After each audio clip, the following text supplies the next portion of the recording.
அனைவருக்கும் உற்சாகமான காலை வணக்கம். நான் தான் மனசு பேசுகிறேன். மனமாகிய நான், என்னுடைய இருத்தல், என்னுடைய குறும்பு சேட்டைகள், என்னுடைய அம்சங்கள், என்னுடைய சக்தி மையங்கள், பிறருடனான என்னுடைய உறவு, என்னை அடக்கி ஒடுக்குவதால் ஏற்படும் பின்விளைவுகள், துயரங்களையும் கவலைகளையும் போக்குவதற்கான தீர்வுகள், நிகழ்காலம், ஆளுமை, மனப்பான்மை, ஈடுபாடு, எதிர்பார்ப்பு, வெற்றிக்கான திறவுகோல்கள், அறிவு, படைப்பாற்றல், ஒருமித்த கவனக்குவிப்பு. உங்களுடைய லட்சியங்களை மட்டுப்படுத்தி கொள்ளுங்கள். தன்னம்பிக்கை, மனநிறைவு, முடிவுரை. என்ன, மனத்தை புரிந்து கொள்ளவும் அதன் மர்மங்களை திரை விளக்கவும் யார்தான் விரும்ப மாட்டார்கள்? ஏனெனில் மனம்தான் ஒரு மனிதனை 24 மணி நேரமும் கட்டுப்படுத்துகிறது. மனத்தின் சக்திக்கும் எதிராக போகும்போது மனிதர்கள் செயலற்று போகின்றனர். ஆனால் தங்களுடைய மனத்தை வெற்றி கொண்டுள்ள அறிவார்ந்த நபர்கள் மகிழ்ச்சி மற்றும் வெற்றியை அபரிதமாக கைவசப்படுத்தியுள்ளனர். ஆனால் துரதிர்ஷ்டவசமாக அத்தகையோர் வெகு சிலரே உள்ளனர். நான் ஒரே ஒரு நோக்கத்துடன் தான் இந்நூலை எழுதியுள்ளேன். தங்களுடைய மனங்களை வெற்றி கொண்டுள்ளோரின் எண்ணிக்கையை அதிகரிப்பதும் அதன் மூலமாக இவ்வுலகில் மகிழ்ச்சி மற்றும் வெற்றியை கைவசப்படுத்தியுள்ளோரின் சதவீதத்தின் அதிகரிப்புத்தான் அது. மனம் ஓர் எளிய விதியை பின்பற்றுகிறது. மனம் உங்களை வெற்றி கொண்டுள்ளது என்றால் அது உங்கள் வாழ்வில் பேரழிவுகளை ஏற்படுத்தும். நீங்கள் உங்கள் மனத்தின் எஜமானனாக ஆனால் அதே மனம் ஓர் அசாதாரணமான சக்திமயமாக மாறும். ஆனால் இங்கு ஒரு மிகப்பெரிய பிரச்சனை என்னவென்றால், மூளை வேறு மனம் வேறு என்பதை கூட பலர் அறியாமல் இருக்கின்றனர். அவை இரண்டும் தனித்தனியானவை என்று அவர்களுக்கு தெரியவில்லை. அவற்றின் பகுதிகளும் செயல்பாட்டு அமைப்பு முறைகளும் முற்றிலுமாக வெவ்வேறானவை. ஆனால் இவ்விரண்டுக்கும் இடையேயான வித்தியாசம் பற்றி மனிதர்கள் கொண்டுள்ள அறியாமையின் காரணமாக இவை இரண்டும் பரஸ்பரம் இன்னொன்றின் செயல்பாட்டு பகுதியில் குறுக்கிட்டு கொண்டே இருக்கின்றன. இந்த குறுக்கீடு தான் மனிதர்களுடைய தற்போதைய பரிதாப நிலைக்கு பெரும் காரணமாக இருக்கிறது.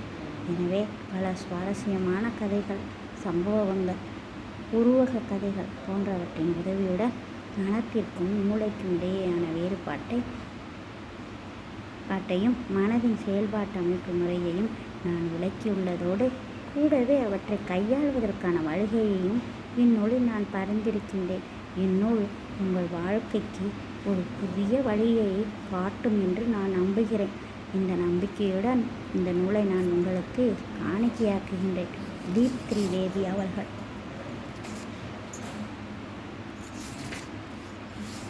இந்த மனமாகிய நான்.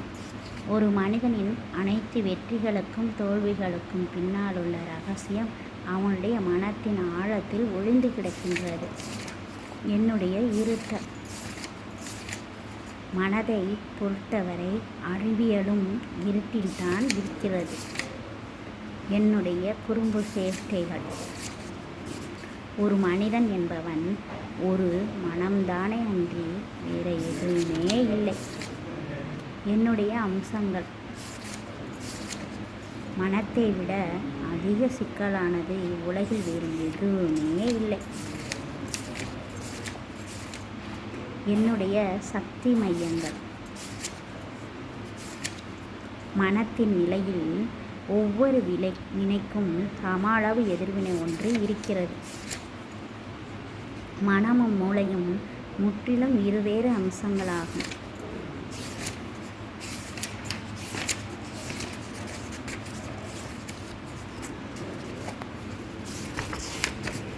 பிறருடனான என்னுடைய உறவு.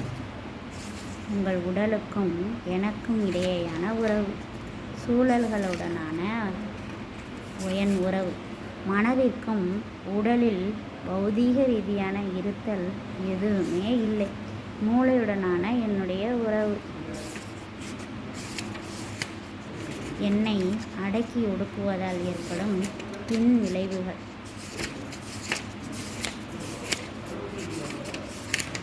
மூளையானது மனித உடலின் உச்சியில் இடம்பெற்றுள்ளது.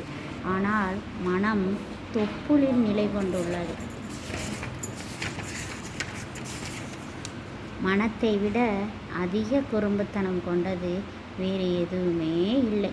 தன் மனத்தை அறிந்துள்ளவன் எல்லாவற்றையும் அறிந்தவனாகிறான்.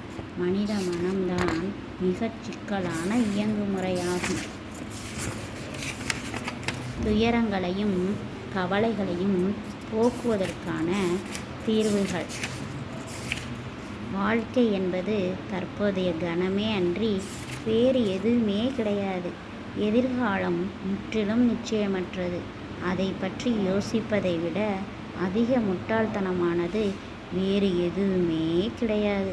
கடந்த காலத்தையும் எதிர்காலத்தையும் நிகழ்காலத்திற்கு உட்புகுத்த மேற்கொள்ளப்படுகின்ற முயற்சி தான் அனைத்து துயரங்களுக்குமான மூல காரணம்.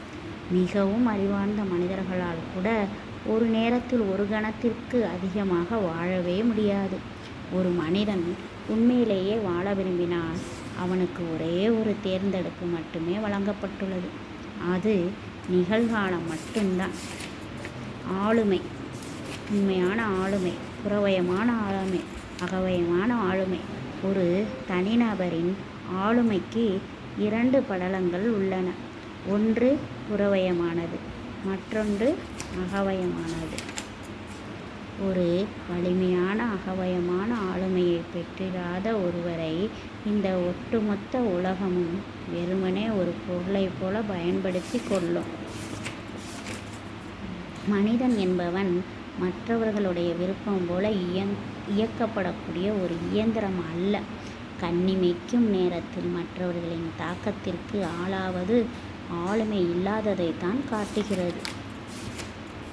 நீங்கள் எப்போது ஒருவரை கண்டு பிரமிக்கத் தொடங்குகிறீர்களோ அப்போது அவரிடமிருந்து கற்றுக்கொள்வதை நீங்கள் நிறுத்திவிடுகிறீர்கள். என்ன புரிஞ்சுச்சா? நான் தான் மனம் பேசுகிறேன்.